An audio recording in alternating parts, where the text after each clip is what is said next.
Um, a terrific team. Great time of the year. Starting the fourth quarter of the season is always exciting, and so much out there. So it's really, really big opportunity, big championship game for us, and we're looking forward to it. These guys are already pumped up about the fact they get a little break, and they know they feel good. So do they, and it's all relative, but feeling good about this, this challenge, and looking forward to it. The time you had coaching against Oregon helped at all with this offense you're going to face, or is it too different? No, I think it does help. I think it's just the familiarity with the tempo and kind of the potential of that. We've obviously seen it and been around it. Does that extra few days help? I mean, is that something you can take advantage of? It has nothing to do with it. Mark Sanchez said today that the press conference you guys had when he left USC, and it was very unique, no doubt, that he took you wanting him back and telling people he should not leave as a sign of respect, and that things are good between you guys. Can you just kind of go back and talk about that press conference and what? Yeah, we just had a difference of opinion on what was, at the time, and I wasn't going to hold it back, in that regard. He was awesome with us. I mean, he had a great career. He kind of grew up with us, before he was even there in school, and his family was close to the program, and we were very, very close. I was very close to his family during that time, and felt like I was representing, an opinion that was coming out of the household too, to some extent, because they could see reasons why they wanted Mark to stay. But he was the main thing was he was really forthright, and he was very determined to take on the challenge, and so that's why over the years that I went through that, I found that the guys that were really tuned into the challenge of it, you didn't matter what you said to them. They were gonna do what they wanted to do. And there was other guys that had that opportunity that weren't as committed and convicted, and so the conversation was really valuable. But as far as that had nothing to do with our relationship or anything. I mean, I love Mark, and he's been a great kid, and I'll always, be close to him and follow him and root for him and all that kind of stuff. But it was an interesting time. What are you seeing from him from just a quarterback perspective in this Eagles system? And there's all this talk about Chip Kelly as a quarterback-friendly offense. Is that something you see on tape? Yeah, I think their offense is just kind of friendly. They do a lot of good things. They're making yards running the football, and they're controlling the clock and getting a lot of plays, and the quarterbacks are functioning really well. Mark looks really quick in the offense. His decision making, he's very decisive and gets the ball out, and they've got guys open, so he's making good use of the system, and he looks really good at it. When I saw him, I think I commented to him back in preseason. I saw him play. I thought he looked really good, and then sent him a note about it way back then, and he just looked sharp, and was functioning really well. And he's a really smart kid. He gets the game. He'll represent the staff and the team and all that really well, and do things right. And it shows. He's doing great, So it's exciting to see from him. Does he look more comfortable in this system than you did 2 years ago when you played against him in New York? Well, I think this offense is more volatile than that. That was a different style of offense and all that. This one really explodes, and there's all kinds of spacing for the receivers, and the quarterback gets a lot of opportunity on the play passes to get room to throw and all. I mean, all of that just looks. So in that sense, back to your thought about quarterback friendly, it has been. Really productive for the guys, Foles all the way throughout, so it's pretty sharp. You played other teams that have a faster tempo, whether it's Denver or New England a couple of years ago. Is their tempo, Philly's tempo, with Chip Kelly truly unique? No, you can't go any faster than you can go. And when you saw Tom Brady, and that was after I think Coach Belichick had visited and talked about the tempo and all that kind of stuff. That year they were going as fast as you can go between plays, usually successful plays and runs. They would just hustle back and they can get the ball snapped. Close to 12 seconds from snap to snap when they really are rolling. And but they only do that some, and they do that enough to keep you off balance, and you have to respect it. We've been in the no huddle defensive mode for so long that we're familiar with how this goes, and we know that they'll go real fast some, and we'll see how much they want to do that, and we're not concerned about that really. We practice like that all the time because you never know when a team's going to do it. It's not that hard for a team to do if they want to demonstrate that commitment. So you have to be ready all the time. So we'll see what happens, but we feel like we've had good background in preparation for this. While there was kind of a perception that college coaches didn't translate to the NFL, now 3 of the teams in the playoffs last year in the NFC were Pac-12 coaches. Is there any kind of common theme between you guys? Maybe that's a statement about the Pac-12. Is there anything you see that kind of helped you guys all succeed? No, I think it's a statement about the Pac-12.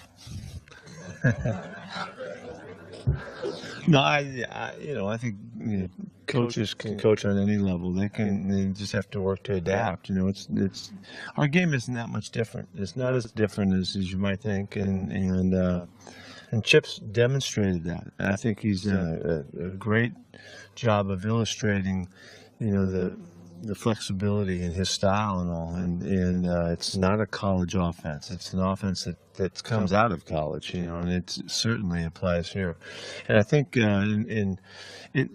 in very successful fashion. You remember back in the days when we saw the run and shoot come in, which was a college offense at the time. That had a good life to it, and it sustained for some time, and then it's kind of disappeared. But it did have a good life for a while, and a lot of guys, some of the guys in the back of the room, prospered from it,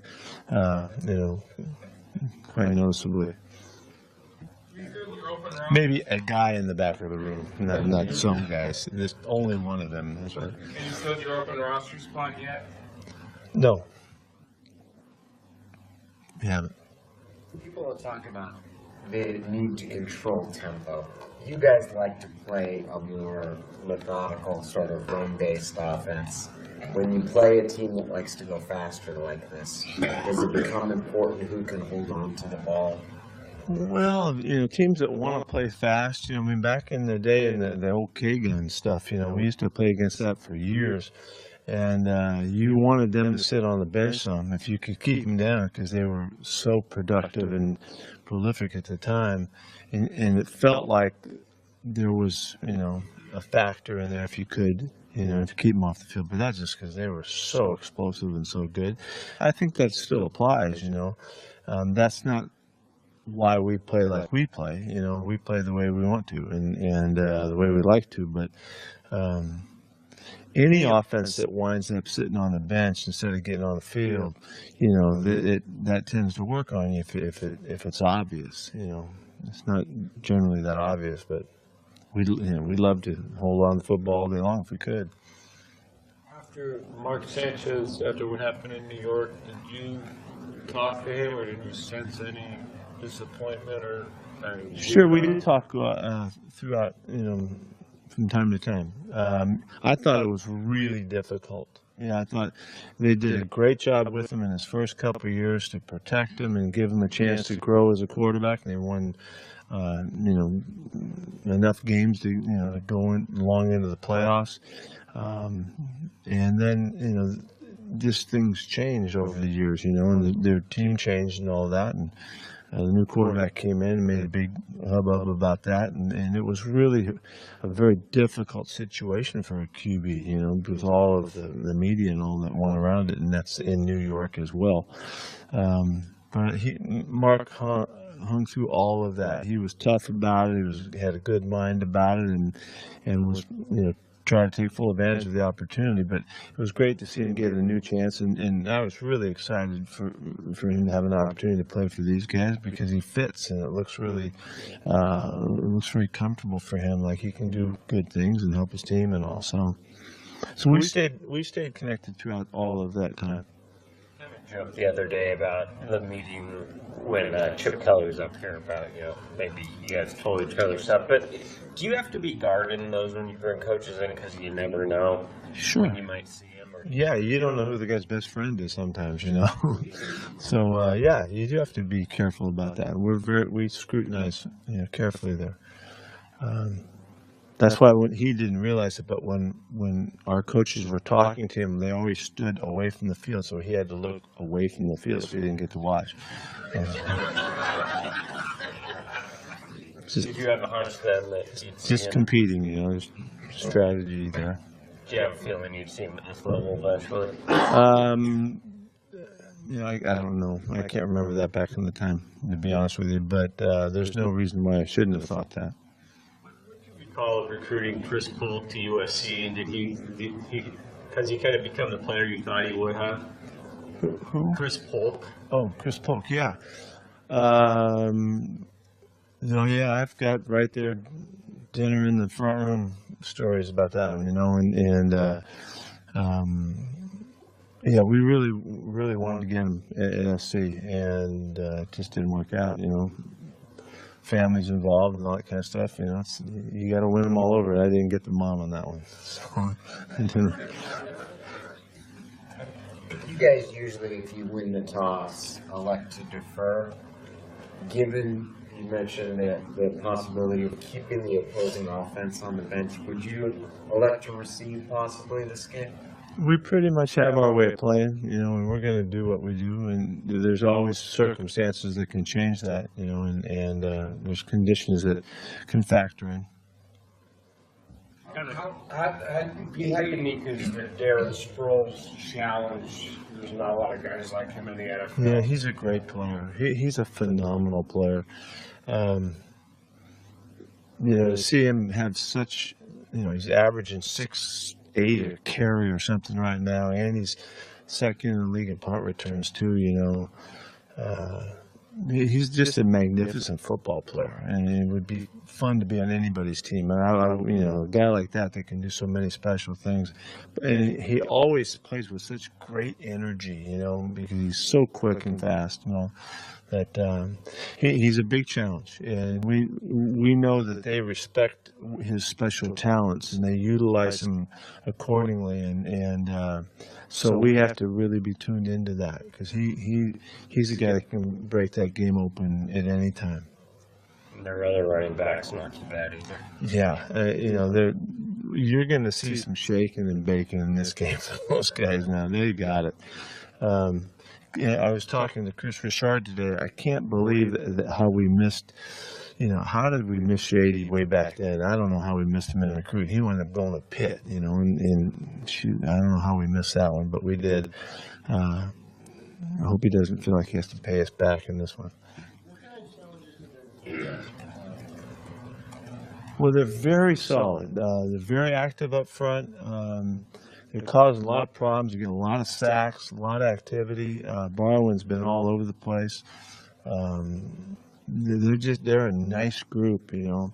Vinny Curry comes off the bench and gets, you know, he gets his sacks and stuff. It's a good group. The corners are big and solid and cover well, and you know they've just got a really good defense. It's working out great for them. They've had a lot of success.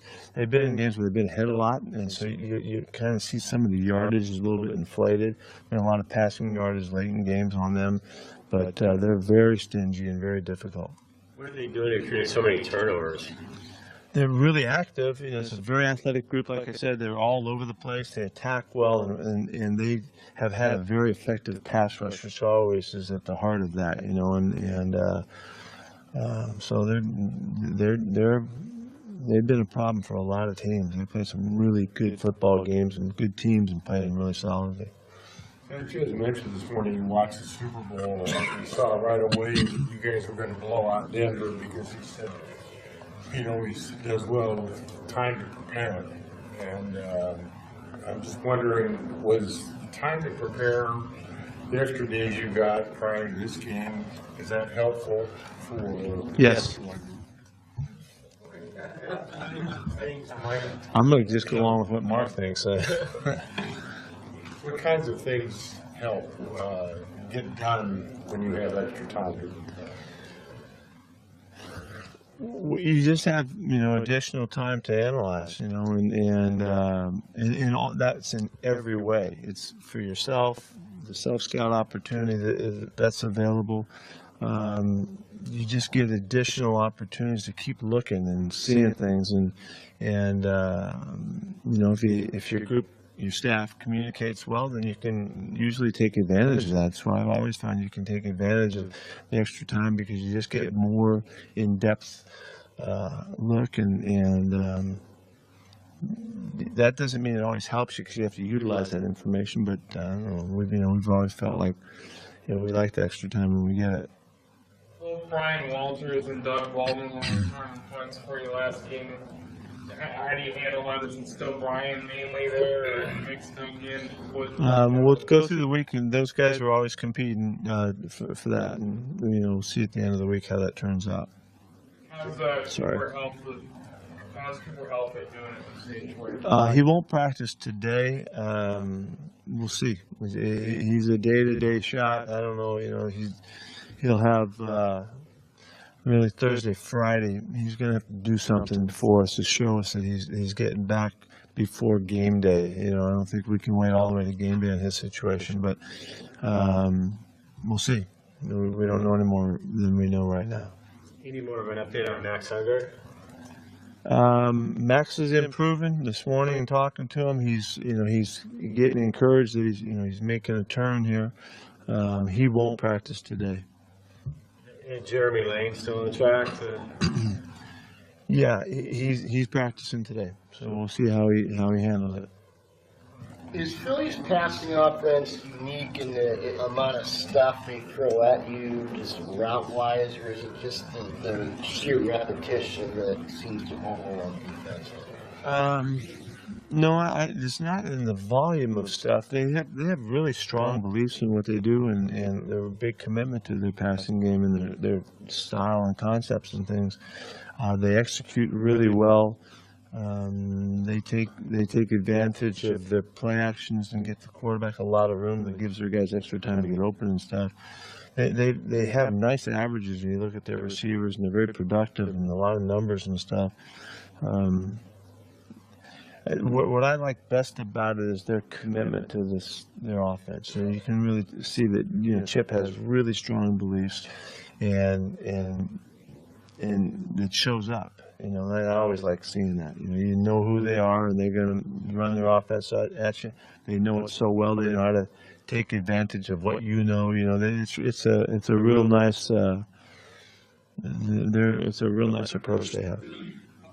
Michael Bennett and Cliff Abram rushed together when they lined up next to each other, and how we developed that. And we like those guys together. You know, they're trying to get them the chemistry of working together so that they can take advantage of what they see and feel and respond and stuff, and feed off of one another. So we've been working at keeping those guys, you know, adjacent a lot, not all the time, but enough to try to take advantage of that, because there comes a time when, you know, they'll both see things exactly the same, and they'll respond exactly the way you want them to and take advantage of the rush. Michael's such a wild hair up there. I mean, he's all over the place with his rushes that it's hard to corral him sometime, but the idea is, you know, to keep them so they do create a chemistry. Was there the red zone against the 49ers, any rhyme or reason to some of the not get, having to kick field goals there? Some of those. No, there was we had penalties. A couple penalties set us back, behind the sticks. We on the down and distances. There was just a couple things here. We got in the end zone, didn't count, and so it was a couple miscues, Remember the penalty when Paul scores, that takes us back, and then we don't overcome it. There's a big grab in there when we get sacked. They grabbed a guy, and we didn't get a call that could have been nice. But so there's some plays, but we're just not quite as sharp as we need to be, and we're still getting some points, but we're not getting the touchdowns like we need. It could be crucial in this game. We want to see if we can really be right this time out. Pete, the mechanism that's in place between the sideline and the coaches upstairs when it comes to challenging a play, looked like Moiaki may have scored in the Niner game, and I'm wondering if you guys have just kind of evaluated. Yeah, unfortunately on that one, because it was a long play, we were trying to really encourage our guys to get to the line of scrimmage, and we were going to go quickly right there. And because of that focus, the communication never happened because it was all happening, and trying to get the play around and all. And I don't think we saw a good look at it. As I look at it afterwards, I would have challenged that for sure. I would have challenged whether the guy said or not from what I saw. Just because it was a chance to score a 60-yard touchdown, I'd go for it, and just take a shot at it. But I don't know that they'd have overruled it, but it was compelling enough that you could take a look. But in that case, it was because the tempo of the thing, and then we didn't get tuned into the replay of it. Normally we're all over it and want to, and that time I asked a question. I asked anybody tell if he was in, and while we were hurrying, and so it just didn't come about. Do you have any theories on the penalty disparity? The opponents have been called for half as many penalties as you guys. At this point, it's out there that that's happening. I ain't gonna comment on it. I ain't got nothing for it. If I did, I would be working towards it. I'd be competing to try and change it. But it's pretty clear that there's a disparity that nothing you can do about it. Talk to you about that? Yes, they have. Matter of fact, they have. We have talked back and forth. I called them on it, just to make sure that they're aware. And we have talked a number of times, and they are keeping abreast because it is an unusual, differential there, and so they're just watching it. But they've been good about it. No, because I would never do that.